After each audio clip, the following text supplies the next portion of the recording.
welcome to Bound Sisters. This month, we read The Things We Do for Love by Kristin Hannah. And my favorite thing with this book is that you always do this. You did it last month too. You're like, just cover up her name. Just covers up the whole book. She's reading. Look, I can cover up the book and my face. Okay. First, we have to rate it. There's not like a clear picture. Like there's not like a picture words. that you're like, I don't want to cover the face or something. I don't know. Also, what is this a picture of? Is it a flower? Well, I was thinking of flower, and then I thought about like those sheer blankets that they are like fabric that they kind of use for like dance. Yeah, I just thought it was like colors swirled around on a page. We have questions. Yeah. We have questions about the cover art. The things we do for love. First, we have to rate it. I would give it, I don't remember what the ratings actually mean, but I think I would give it a 3.5. Hold on, I have it right here. 3.5. It's a solid read with some good parts, but has flaws. But you enjoyed it. What's a 4? A really good book. Fun, engaging, not flawless. It's but fun. Definitely worth your time. This book was not fun. It wasn't bad, but it wasn't fun. I cried at least 5 times. I got some watery eyes at the end, but that was about it. Just before this, when I was finishing it, I was like in the kitchen with my headphones on, and they were talking like she showed up at the door with the baby, and then like Conlon went and hugged her and was so happy she was back, and I'm like, and then everybody decided to come down for lunch. So then I had to pretend like I wasn't crying because of a book. So on the back of the book, there's the Seattle Times review, and it says enormously entertaining. And I don't know that I would say that it was enormously entertaining, because that sounds like it was a funny, like a riot. Like that was so good. That was such a great time, guys. No, it was like watching a Lifetime movie is what it was. I do think we should give people a trigger warning for this book. Just because it does deal so much with miscarriage. Yeah. So, well, I mean, she didn't. Her baby was born. It just died after a few days. She did also have miscarriages. Yeah. But Sophia or whatever, the baby was born. Yeah. Just didn't survive for whatever reason. But that's our warning. Trigger warning. That's our trigger warning. That's the. So last week when I was for our snack and chat, I was talking about Outlander. That is exactly what happened in the book too. Like she gave birth to her baby, and then her baby died, and then she was like distraught in this hospital for like weeks and weeks, and I was just like sobbing the whole time. Can never go back to it. Anyways, this book also will not be rereading. What would you rate it? I would think I would a 3.5. I give it a 3.5. I think we need to redo these ratings because these all assume that we're reading happy books. Sorry. Thought we were gonna read happy books. What? She thought we were gonna read happy books, and then I showed up. And then Jill showed up. Jill brought her 2026 TBR list. It did not make me as sad as I wanted it to. Oh. As I wanted to. I would probably say 4. It was a good story. It just was very heart-wrenching. It was an emotional story. I just don't have a soul. I'm between. No. I would say maybe a 4. I think the first part that made me cry. What did I say? 13 minutes? It was 13 minutes in, guys. I was crying already. Well, Miranda said she was like 5 chapters or 5 pages. I can't remember. She was crying pretty early. No, I like I didn't actually cry until the end when she broke up with, or he gave her the car or whatever. But I was like, there were some scenes that I kind of teared up. But I didn't actually cry until they were in the hospital and she was like, go to school.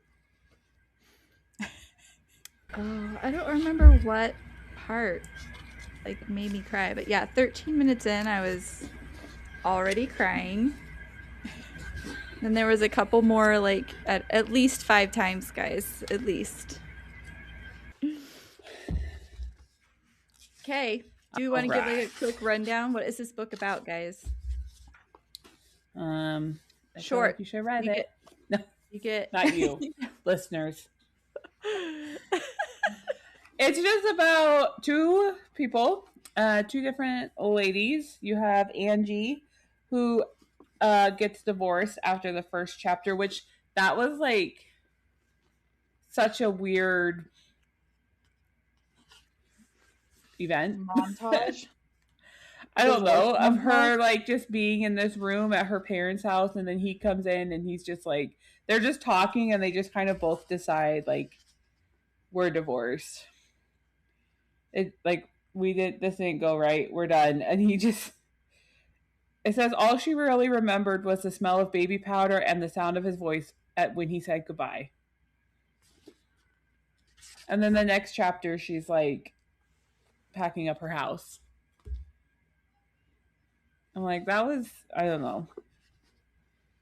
I Weird. think what do you want from a divorce, Jill? Do you want it to be dramatic? Do you want them to throw things at each other? I don't want them to go to her house for the holiday and just sit down in the room and have him just be like, goodbye. Well, and then leave. I feel like they talked about how like they've been over for a while. So basically they decided that they were just going through the motions of being in a marriage. And that neither of them wanted, especially Conlon, I don't think, wanted to be going through the motions of just being in a marriage. So I feel like it was like such a numb moment for her that it didn't like have a huge impact in that moment, and that's why it was such a like short, abrupt thing. And then throughout the book she comes to terms with it, and then she starts to figure out like why they got a divorce. But then also, like, when she starts meeting him again, he seems upset at her like it wasn't mutual. I don't know. No, I think he was just being cautious. So I think he was just being cautious. Their divorce was weird to me. Anyways, so the book is about a woman named Angie. She gets divorced at the very beginning of the book. Throughout their marriage, they struggled to have children, and that became like such an obsession to Angie that it kind of like destroyed. Nothing else really mattered, it seemed like. And so then that caused their marriage to kind of fall apart. She ends up moving back home to her hometown and helping her family revive their restaurant. And simultaneously, there is a young girl named Lauren who is in a very bad home situation with her single mother. And she's like, Lauren is constantly trying to get rent paid so that they don't get evicted. She's trying to get off to college to make her life better, all these things. She ends up running into Angie. First, Angie sees her like looking for a job in a parking lot. That's like the first encounter that they have. And then Angie sees her at at like a woman's shelter, it almost seemed like, maybe, asking if they had any coats that she could have, any winter coats. And so then Angie kind of hunts her down and gives her a job at the restaurant, and they grow close and like form this relationship. And she just becomes the mother that Lauren always wanted. And Lauren becomes pregnant, and originally she planned to give Angie the baby and ends up keeping the baby for herself. for herself. Herself. I'm keeping this. I grew this. I'm keeping it. Anyways, that's a very short summary of the book.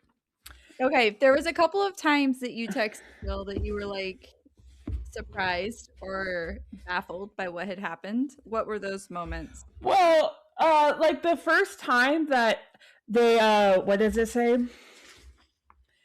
Their first encounter that occurred in their bedroom. And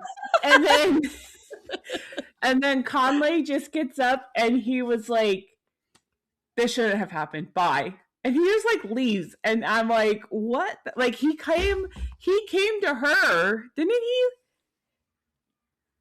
No, she went out and she visited him in the office and he ran out of the office. But then he made contact with her again after that situation. Yeah. Right? Isn't that how the sequence of events happened? She went back to Seattle, surprised him in his office, and he was like running out the door to a meeting. Yeah. And then she was like, okay, well, that was dumb. And then the secretary was like, leave him alone. Don't hurt him again, whatever. And then Conlin reached out to her and like showed up in her town. And then that's when they had their first encounter. Their bedroom encounter. In their bedroom. But then like just encounter each other. Like, whoa, you're here too. You're in my bedroom again. This is the second encounter we've had. But like, cause what was it? Like page 30 something. He says, yeah, okay, this is it. On page 239.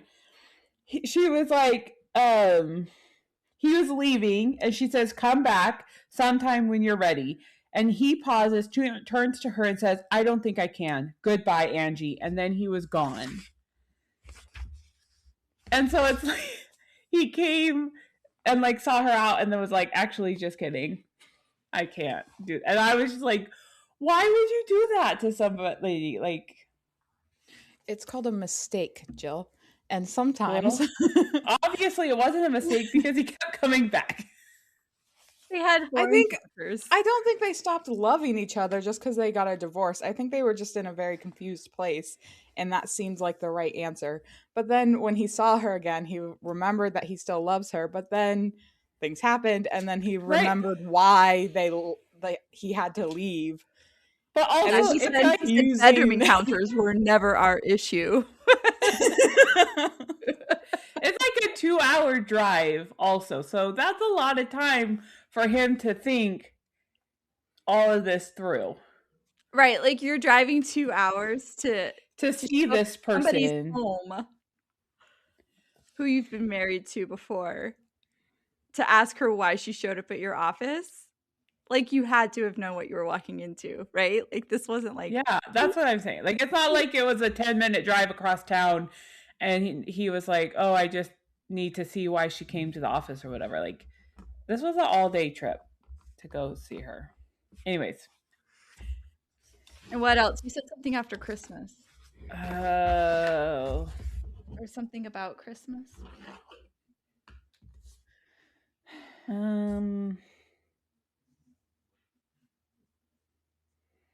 don't remember what else I said. Hold on. Let me search my things. You said the Christmas scene had me tearing up. Oh, that was just the first time I cried. When she gave her cry. I think I teared up. And I kept thinking about the Cloudy with the Meatball scene where it was like, this is enough to make a grown man cry. And he's like, not this man. And he like sucks back in his tear. Am I the only one? Okay. Nate loves that scene, and so he quotes it a lot. No, it was when she handed Angie the pictures of her dad. Like the old family photos, and the mom, the Maria, was like, oh my gosh, this is so great. And then Lauren for a second thought that they were like mad at her. She's like, I'm sorry, should I have not looked through the pictures? And so I thought that was sweet. a little weird. Okay, so like for half the book, Angie's mom thinks that she can like commune with her dead husband. Like they're having full on conversations. Like in the corner. Right. Like she turns to the corner, she's talking to him and hearing him back, but nobody else is. And then all of a sudden she's like, Papa says, we can't talk anymore. And then he's just gone. And then we don't hear from him for the rest of the book. And I think that is so weird how abrupt that was. It was like, cut off. I felt like it was a little bit once everything was kind of mended. I felt like he kind of left. With like Maria maybe and her family? Like Maria feeling as lost. Like with the business falling apart and her daughters kind of like figuring out their own things. And then as things start to come together, she doesn't need him. And Angie's marriage, like, because I feel like once Conley came back and the restaurant was booming and stuff, the sisters were like getting along, because in the beginning of the book, Livy was like mad at Angie. And so I feel like as things were getting better. Didn't he leave before she met Conlon in Seattle? Like it was like he told her that she needed to go to see Phantom of the Opera with Angie. And then they went to go see Phantom of the Opera, and then she's like, he says he's got to go or whatever, and we can't talk anymore. I don't remember. And I think that was before she had told her that she saw Conlon in Seattle, even though she already knew, because she's like this omnipresent mother who just knows everything. Well, maybe, I don't know. So anyways, I just thought that was strange how abrupt that was. It felt abrupt. It felt like cut off. But maybe that's how maybe the mother did some healing. Don't you know that's how spirits operate, okay? They just suddenly have to go. I have no experience about talking with people. The dead people? Dead. Yes. You're the one with a ghost in your house. I don't talk to him, though. We don't have conversations. That would be weird. So. I don't know. I don't know what to tell you. I don't really remember when he ran away. When he ran away. Also, this whole time, like, as she's talking, I'm imagining like this short little Italian man with a mustache who's like balding. Okay, that's how I am imagining like the grandpa and the grandma of this like Italian family, like portly. You know what I mean? Like that's just who I'm imagining. Okay, and then Lauren finds these pictures at or whatever. She's describing Angie's dad, and he's like tall and handsome, and then she's describing him. I'm thinking of like Cary Grant or something, and I'm just like, that was not who I had. Lauren saw were when everybody was younger. So maybe still somebody doesn't go from being tall and Cary Grant to being short and fat and balding. That doesn't happen. People shrink as they get older. Yeah, not that much. Cary Grant's like this. You don't short like that's a lot of shrinkage. I don't know. In my imagination. Anyways, we don't know how to help. Also, I feel like he probably wasn't that old when he died, because Angie's what, like 38 or something? And she's the youngest, I guess. Yeah. So I guess he could. But didn't he just recently die? Yeah. Yeah, it was like, I thought it was like a couple months before. So I guess he could have been like in his 70s, 60s, but still, that's pretty young to be like croaking, you know? So, also, why is it called croaking? Why, when somebody dies, do people call it croaking? Do they sound like a frog? Like, does that sound like a frog? When you're dead, you release air, and then it like vibrates your vocal cords, and then you go. That's weird. That's not good at all. Okay. We're just going to move on from that. So in the book, there's the two kind of big relationships, right? You have Conley's and Angie's, and then you have Lauren and David's. His name is Conlon, Jill. Conlon. What did I say? Conley. You keep calling him Conley. Oh. Let me tell you, I struggled with his name for a good portion of the book. So I have a lot of variations that my brain has come up with. Colin, he was Colin for a while. No. Oh, I was like, no, Jill. That's not what I said. There's a lot of variations. Lan. Anyways, so it says, why does Conlin and Angie's relationship weather the storm, whereas Lauren and David's relationship, which does not, which I think it's fair to just say Lauren and David were teenagers. But I also don't know if I would say that Conlin and Angie's relationship weathered the storm. Because I feel like it was I feel like that their marriage ended, and that was their relationship. And I feel like they started a whole different one.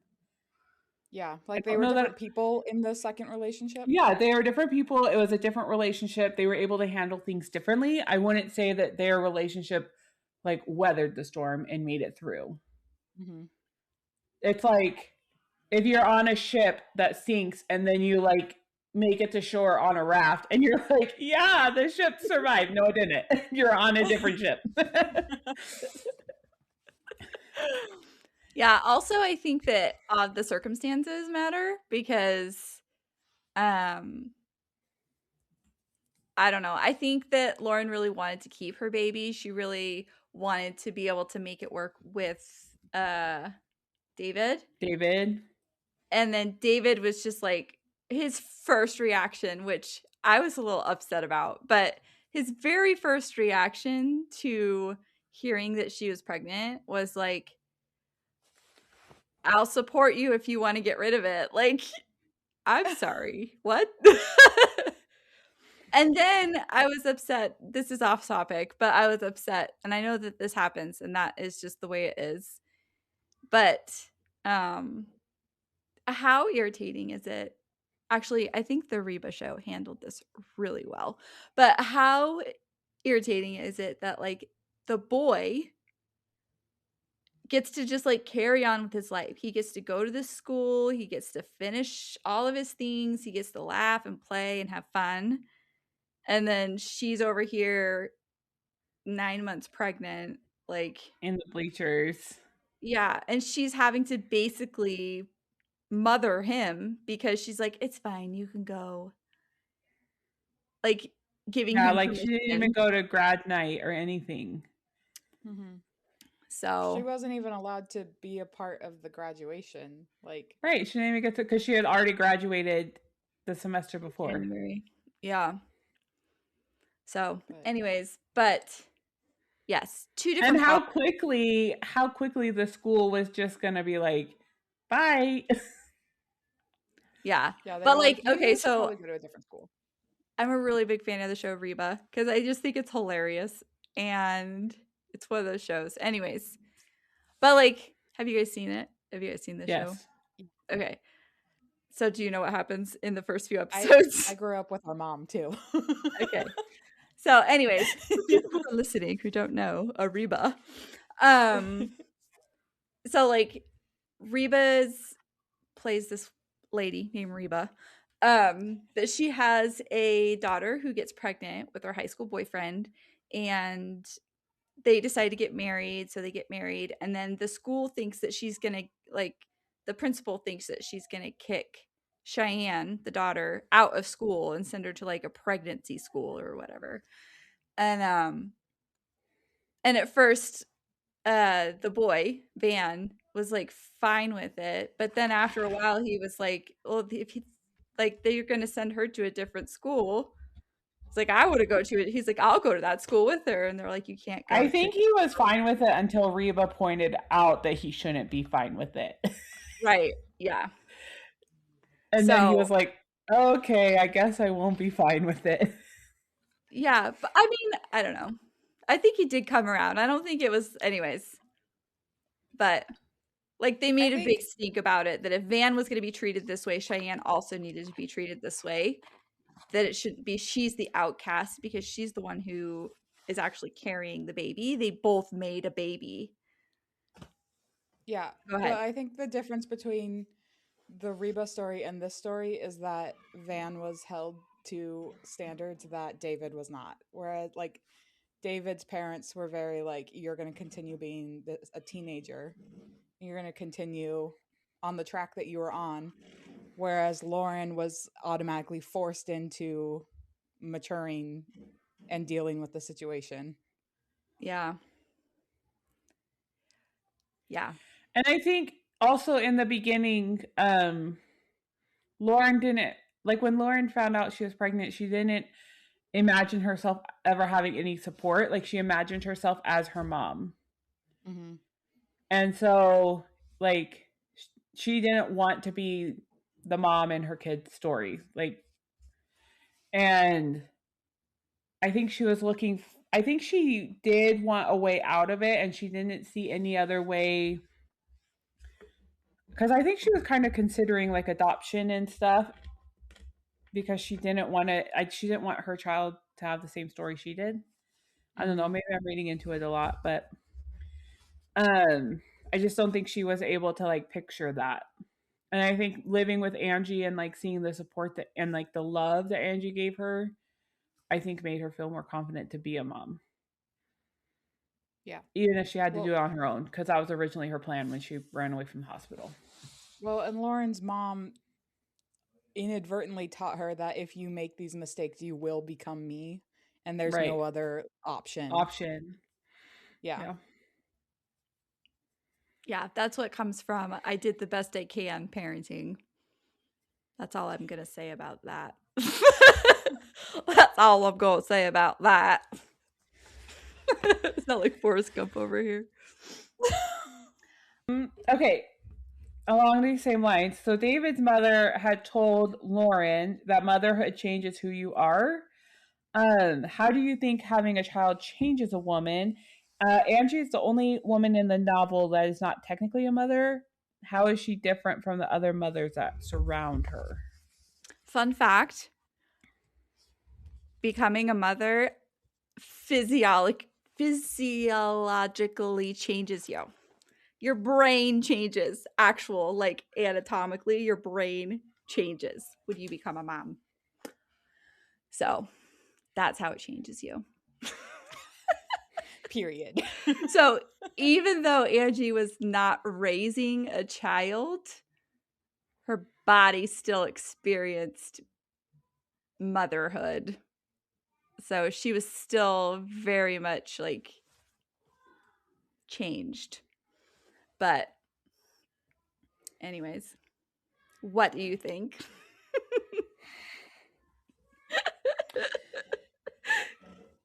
What do I think about my brain physically being changed? Yeah, what do you think about anything, Miranda? What do you think?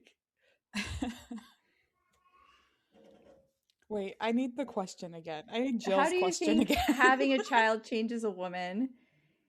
How is And Angie how different from the other mothers that surround her? I'm processing. Like how do we want to answer that I question? Like because are we talking about like Angie's relationship with Lauren? Like how is that relationship different than like her sister's relationships with her kids? Because really you don't see Angie interacting with her nieces and nephews a whole lot. don't really, and you don't see the other moms interacting either Right. with their own children very much,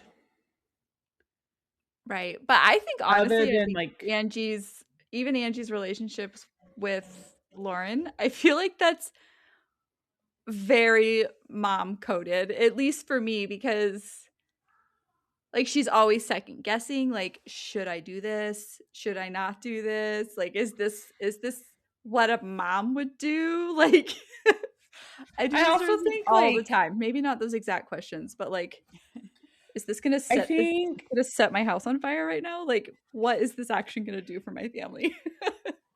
I think like the Lauren circumstances makes parenting her very different because as soon as Angie says like, you know, she goes on that date with David and Angie was like, be home by midnight, like any normal parent teenager relationship, like the teenager pushes back, right? Mm-hmm. And Lauren's like feelings towards being told to be home by midnight was like, oh my gosh, how cool that like somebody cares about me enough to want me to come home by and like be safe. Mm-hmm. Yeah. And so I think parenting somebody who's never been parented, who's basically almost an adult, is I think you have to handle that differently. I don't know.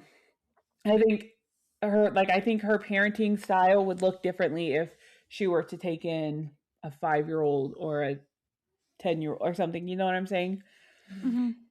Like Lauren's she's been paying bills, she's been having responsibilities even outside of her pregnancy. Like she already had to have adult worries. Well, right. So, And like, then Angie's job is not like teaching Lauren how to be an adult. Angie's right. job is teaching Lauren how to be a kid. Yeah. So, like, it's So, kind I of mean, but like that it says how is she different than the other mothers surrounding her? Like she's in a very different situation than the other mothers around her who she's different because she's not raising a child. She's unraising a child. she's not raising an adult. Yeah. It's a very different situation, I think. Well, also, I think Lauren has a lot of trust issues because of her mom. And Right. so Angie has to navigate that. Like, you don't have to prove that you belong here. You don't have to, like, You don't have to like, earn your space here. right. Like, I invited you to come and live with me. That doesn't mean that it needs to look like you don't live here. So, Yeah. sort of thing. But, or even at the end when Lauren runs off because she thinks that Angie's going to be so mad that she wants to keep her baby. Like, Lauren wasn't thinking, oh, like, she loves me. And so she's going to accept my decision. She's like, oh, she's going to be so hurt and she's not going to want to ever talk to me again. So, whereas, like, the whole time Angie's worried about Lauren. So, I don't know why I was I trying added to that. think. I don't remember what it was. I'm wondering if it was Instant Family maybe.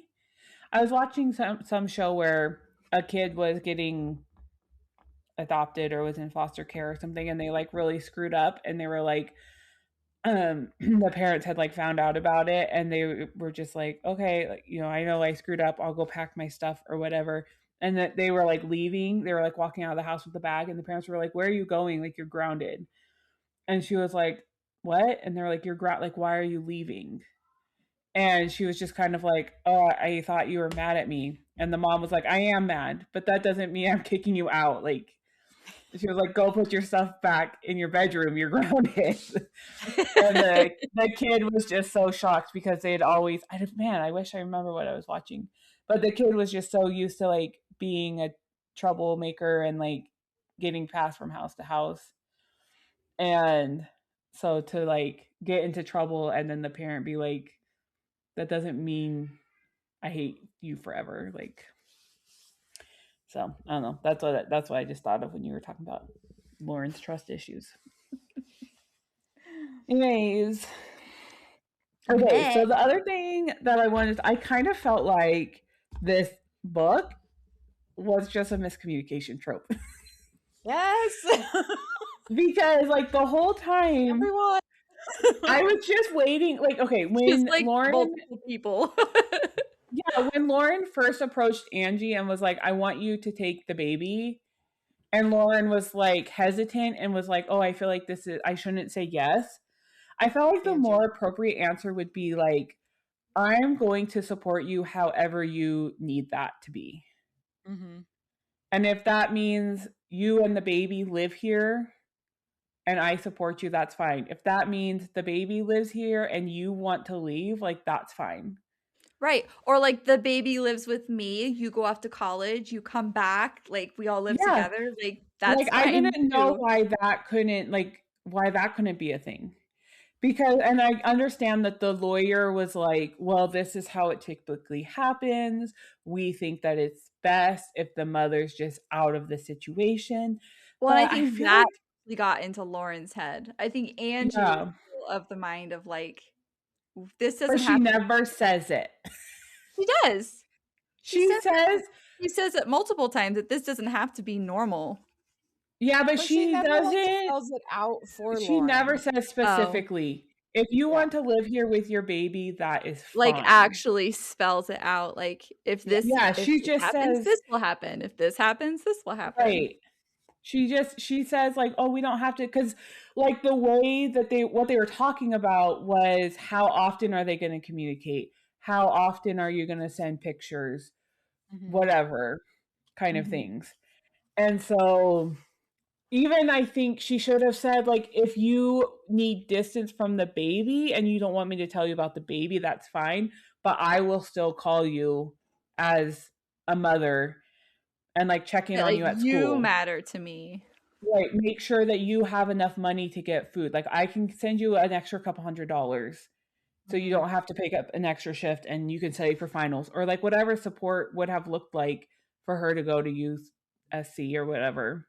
Mhm. Like I would have laid out all these options of like, this is what I intend to do for you Yeah. outside of like your child. I feel like Lauren's brain is so like black and white that she Yeah. needed to be told like exactly what her options were and not just like vague like, Yeah. yeah, It doesn't I'll have help to you. be. Yeah. Yeah. She I needed don't to know need to how the help know. was being given. Yeah. Because I think like if Lauren had thought that she could live in the house and just be a teenager and let Angie and Conlin take care of the baby and like she could come and go from school and still be like a major part of the family. Mm-hmm. I wonder like if she would have taken that. Like been more like of an aunt to her child. Mm-hmm. I wonder if Yeah. she would have like taken that road. Right, like Take your it wouldn't have been any different if Lauren was actually Angie's kid. Like if Lauren actually belonged to Angie and she right. became pregnant and Angie and Conlon decided they were going to adopt the baby from Lauren, who was their daughter, like the lawyer wouldn't be like, "Oh no, you're going to need to break all contact." With your daughter. Right. Right. Like Yeah. And so I kind even of like like a imagine miscommunication with the lawyer, like why couldn't they be like, "No, like this girl is as good as my daughter."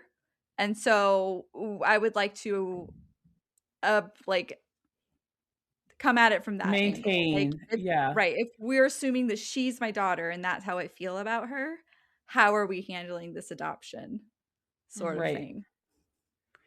Right. Because I feel like honestly that would have been best case scenario. Then Angie could still Lauren could still take advantage of her scholarship, still get a college education that would really benefit her, And not feel like she's losing her her child. child. Like come home to Christmas, come home for birthdays, come home for summer. Like Yeah. Yeah. I I think feel that like would have I been feel best like case scenario. Lauren focused so much on proving to Conlin that she also cared about Lauren and not just the Right. baby, but then forgot to also convince Lauren of the same thing. Well, also it Yeah. probably didn't help Lauren with Conlon always being like, "Don't hurt Angie. Don't hurt Yeah. Angie." And so Yeah, that was probably weird. Lauren is like, "This is going to hurt Angie." And so she just bolts. Also, this teenager who's literally never had a baby, held a baby, been around a baby in her whole life, all of a sudden is a mom. Like, she didn't stay in the hospital for very long after she No. had the baby. Like, not even 24 Also, hours, right? where did she get the baby carrier from? Right. And how does she think she's going to feed this baby if nobody's showing her how? she's just going to be like, all right, baby. It's how they used to do it. Did people used What to show I people also how to think, breastfeed?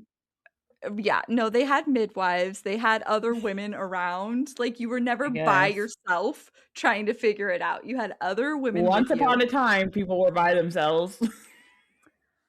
I mean, I guess, but I feel like they probably still got help because they had to figure out mechanics anyway. All their bedroom encounters, they had to figure that out. So, Okay, do you think that Lauren was brave? Okay, this is what it says. When Lauren left the hospital with her baby in tow, she followed her. Sorry. Start again. When Lauren left the hospital with her baby in tow, she followed her heart and struck out on her own with no safety net in sight. But she also broke a promise that she had made to someone she loved and didn't even stick around to defend her choice. Do you think Lauren was brave or cowardly? I think she was just stupid because she's a I would child. say confused. I think she She's was, not I thinking. would say more scared. Yeah. Scared and panicked. I think she just had a baby. I think she just like there's a lot going on for Lauren right now, and I just think that she took this chance to make a major life decision at the wrong moment because probably that's the wrong moment to be making that decision. Just saying. I am glad, maybe proud, that Angie insisted that Lauren hold the baby because I think Lauren knew that if she held the baby, she would like want to keep it. I And think Lauren knew or Angie knew. sorry, Angie knew that Lauren would want to keep it.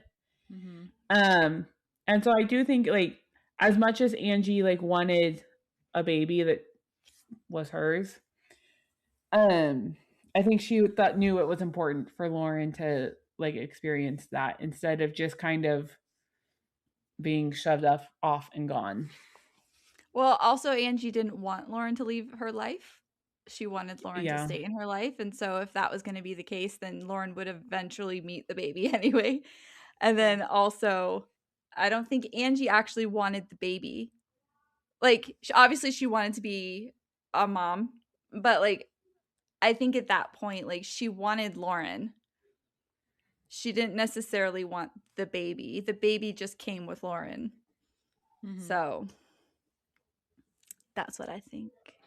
Okay, pick. Oh, okay. On the second page, there's this quote that I felt like was really profound for like opening up a book. I mean, it's on, I say second page, but like the first page is not very much. And then it's at the top of the page and it says, it's like when they're driving out to West End, she says, when you look at it that way, which let's see, they were talking about the trees that were in bloom. And then like in a short month, those tiny green leaves would curl up and blacken. The color would have drawn out of them by cold nights and they would fall to the ground unnoticed. And she says, when you look at it that way, what is the point of noticing such a fleeting moment? And I thought that was like I thought this was a profound sentence that we were like opening this book up with. And then I just felt like it didn't go in that direction at all. Like, what is the point of noticing a fleeting moment? These like beautiful things all around you that are just there for a season. I don't know. I felt like that was, I wanted to bring up that, but then I was so disappointed that it didn't really have anything to do with the book. How would But what are the y'all book have looked if that's where if explain. Like I what don't would the know, book but have I looked was like? if that was like the center of idea. Yeah. I don't Like know, keep but everything else the same, but that's the well, focus. no, it would have had to be a different book because it would have. But I just thought that was such like it was such an opening, like profound opening way they're like driving out and she's like looking around at this beautiful Pacific Northwest scenery and like I mean, I guess in a way like she's a different person, right, than who she was at the beginning of this book. So maybe in a way she is starting to notice, like appreciate these moments. I don't Could know. that be I think possible? that at the beginning of the book, Angie was depressed, and Right, and so she's in this. 100% like she's That's what I'm wondering what the saying. point of it all is. That's what I'm saying. Like So maybe that's more towards the end of the book, Angie appreciates and enjoys the I mean, season. I think like at the beginning of the book, yes, she's sad, and I am thinking of like when people are talking about how when something like drastic happens to you and then it's like but then the world keeps moving and like you just have to keep moving on. And like this drastic thing for you is a fleeting moment for everybody else, and that's Angie. But then like as the story goes on, her and Lauren coming together were small moments. Like she briefly saw her in a parking lot and she briefly saw her in a house, and then she like and then those small moments became bigger things, if that makes sense. Like the story is about a lot of small moments coming together to create a big impactful moment. And so it is important for them to pay attention to those small moments, even though in the beginning of the story it felt like they didn't matter. Does that make sense? there you Yeah, that go. makes sense. Miranda pulls it all together for you, Jill. I just felt like I read that like when I was starting the book, I was like, wow, like what an opening. And then I was like, wait, that's not really what the book is about. And then, does anybody else have anything they wanted to say about this book? I don't think so. Okay. No, I think a lot of my thoughts were very personal. Like not I mean, just like the questions that we were talking about. Like Kelly said before we started, but they weren't things that I was thinking about throughout the book. Well, what were you thinking about throughout the book? Well, You I'm wanna share? pregnant, so just like David really annoyed me at times because I was like, I could not imagine Christopher doing that to me. Like David's reactions to certain things and like the relief that he showed at certain times when she was talking to him were very annoying. yeah. And like Kelly said with the van stuff, like why was David not there with her, like helping her or at least seeing what she was going through? Because like there's a lot of times where Christopher is like, well, yeah, I'm watching this happen to you, and that's like I feel bad watching you be sick, or like I feel bad like so Right. he's Like there's trying to nothing I help can more. do, but Yeah. Yeah. He tries to help more in other ways because he sees the struggles that I go through. Right. And David's not seeing that. And like so I was just like there were times where I was Well, just like even David. it seemed like he started avoiding her. Like as soon as he found out that she was pregnant, it was like he was avoiding her at school. Yeah. And I think it's one thing to have other people in the hallway like talking about you, but then to have the person who's technically in this situation with you, yeah, to also like avoid you and like side skirt the humiliation portion of it. Yeah. Well, and I think that Lauren, she tried really hard to see where he was coming from. Yeah. And I guess you don't get his perspective, but like he doesn't seem to be also trying to understand what she might be going through.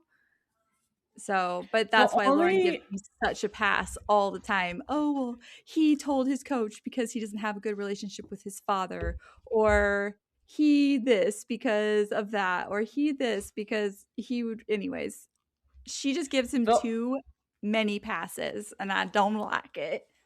The only real like insight that you get into his feelings is like him and his dad were working on that car together.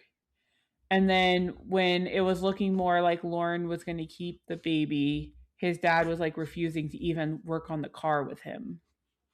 Yeah. Well, and and so, he comes to Lauren crying and she like comforts him over it. Like he's like, Yeah, my dad said I was worthless or whatever.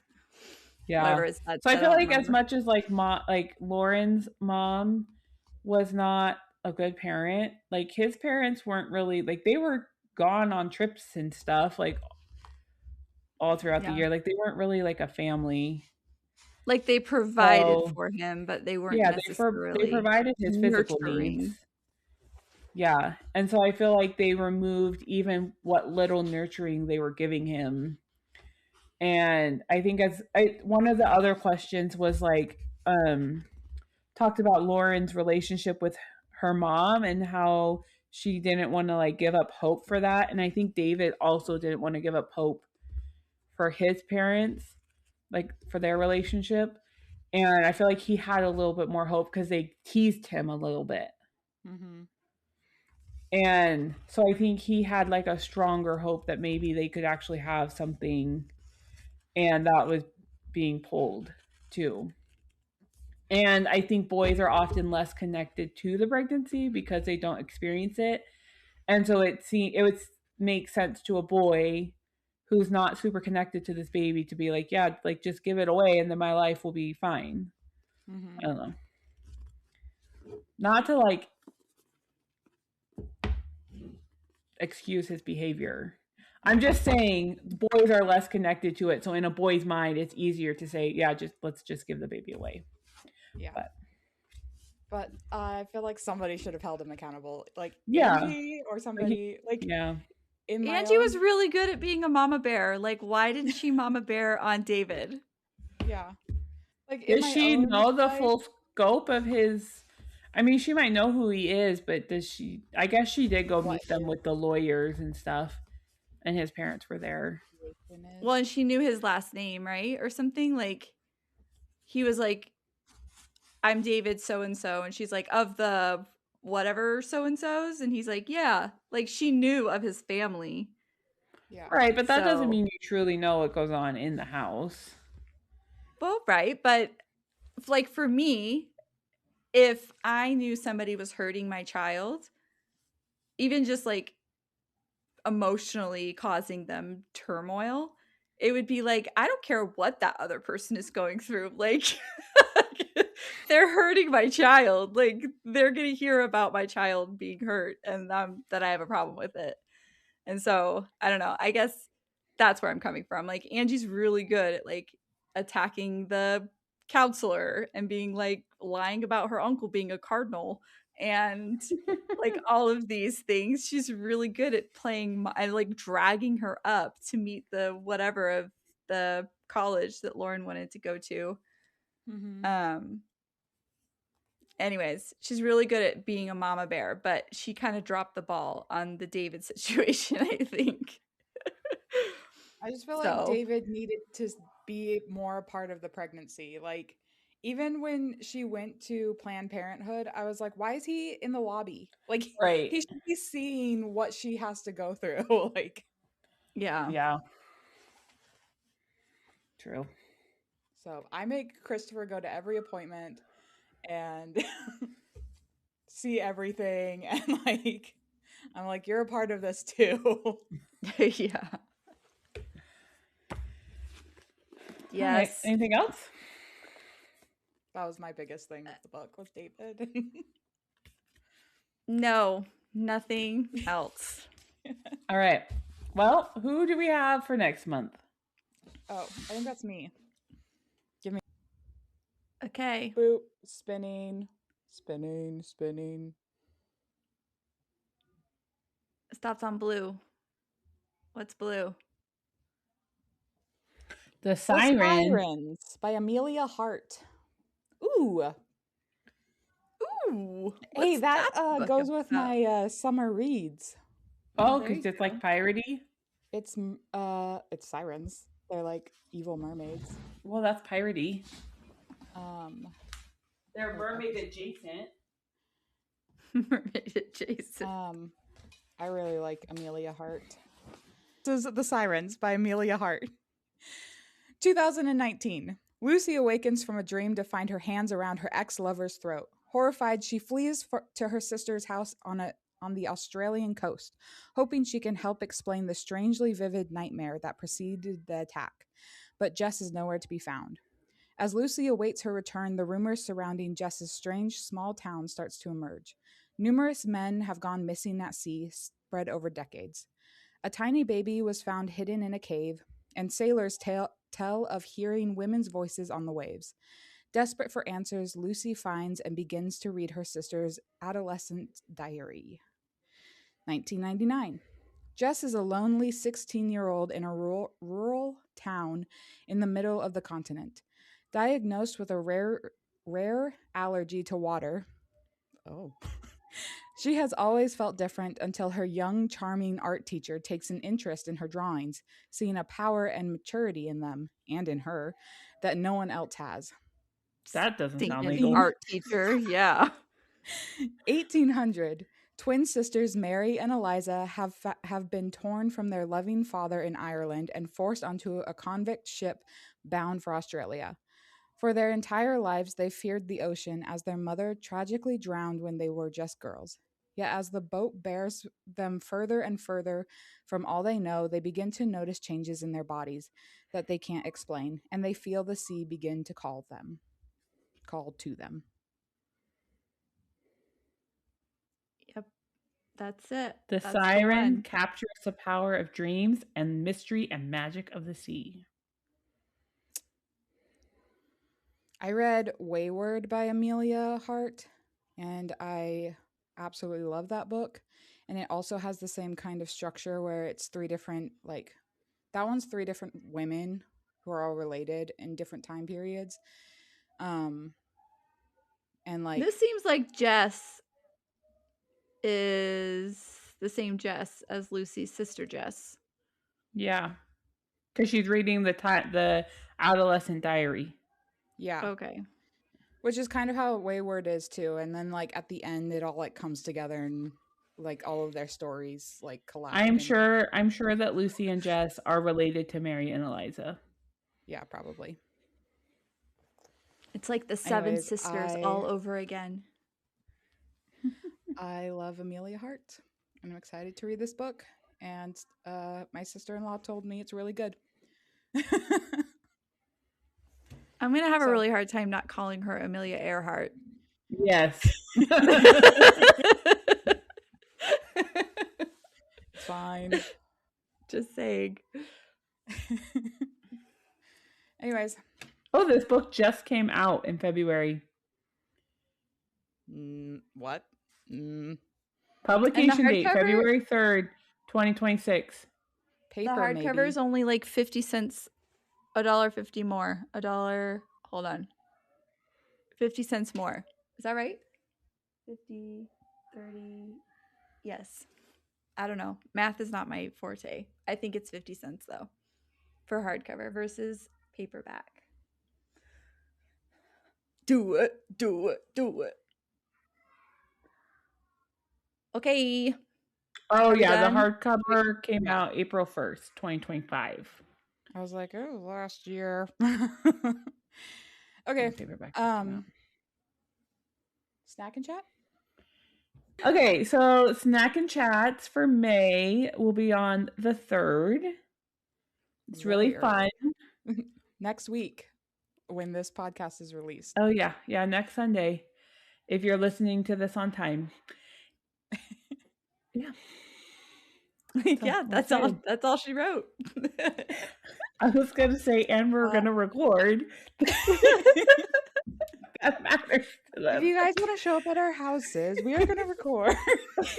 Please don't. Please actually do that. And go visit our shop. Oh yeah, we still have an Etsy shop. Go visit our shop. Go and visit our shop. So, go visit our shop.